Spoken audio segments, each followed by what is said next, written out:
Sa bayan ng Tabulang Street ay may nakatirang mag-asawa na nagngangalang Mayor Moat at Kim Moat. Sa tuwing sila'y kakain, ay palagi na lang nilang pinag-aawayan ang paghuhugas ng pinggan. Sa tuwing tatanggi si Mayor Moat, ay papagalitan siya ni Kim Moat. Ikaw ang maghuhugas ng pinggan! Bakit ako? Sa tuwing tatanggi si Mayor Moat, ay tutugisin naman siya ng kanyang asawa at agad naman itong tatakbo sa kanyang kumpadre.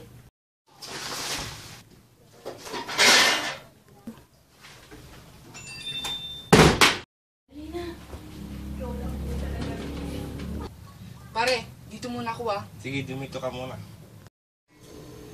Isang araw, patapos na silang kumain, matigas na sinabi ni Mayor Moat na, Hindi na ako maghugas ng pinggan.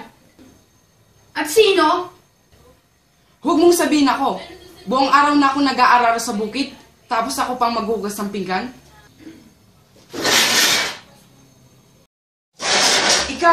Ikaw ang babae. Ikaw dapat ang naglilinis sa bahay.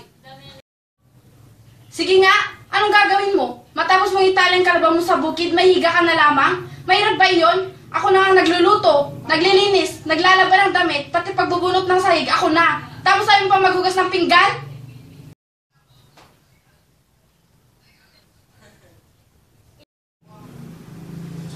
Ikaw, tamad ka! tumakbo naman papalabas si Mayor Moat dahil ayaw nitong makita Wag! ang galit ng kanyang Huwag mo akong asawa. papaluin! Wag!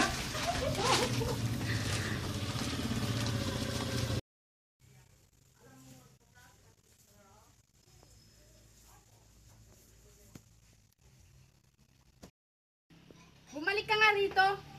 Aray! Aray ko! Aray! Ganito na lang.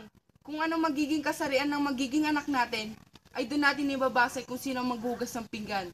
Kung babae, ay ako ang maghugas ng pinggan. Pero kung lalaki ang magiging anak natin, ikaw ang maghugas ng pinggan. Oo na, bilisan mo. Ang dami pang sinasabi dyan, mga anak na ako. Aray! Mayor Moat ang kumadrona magpapaanak sa kanyang asawa. Tawagin ko lang yung kumadrona. Sige. Manang mga anak na po yung asawa ko. Go. Dito Saan? po. Dito po. Saan yung asawa mo? Dito po. Pasok po kayo.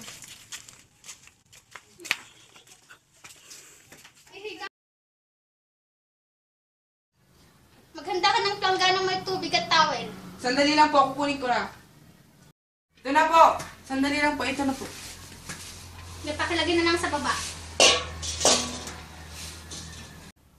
Iri pa, misis! Bilis! Sige, lakasan mo! Sige! Kaya mo yan! Sige, malapit na! Lalabas na! Bilis! Iri pa! Sige, kaya mo yan. Misis! Konti na lang! Sige, konti na lang! Konti na lang! Ayan! Wala mo na akong kwarron. Ito na ang anak mo! Lalabas na! Lalaki ang anak mo! Ito na siya! Ito na po ang anak nyo. Lalaki po yan. Matapos ng ilang oras ay sinilang na ni Kim Moat ang kanilang pangaling na anak na si Mayor Moat. Paano ba yan? Lalaki ang anak natin. Ano yung papangalan pala natin sa kanya? Your moat?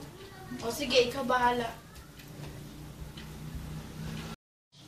Pagkalipas ng 7 taon, si Kim Moat na ang naghuhugas ng pinggan. Lumaki namang masiyahin ang kanilang anak na si Mayor Moat.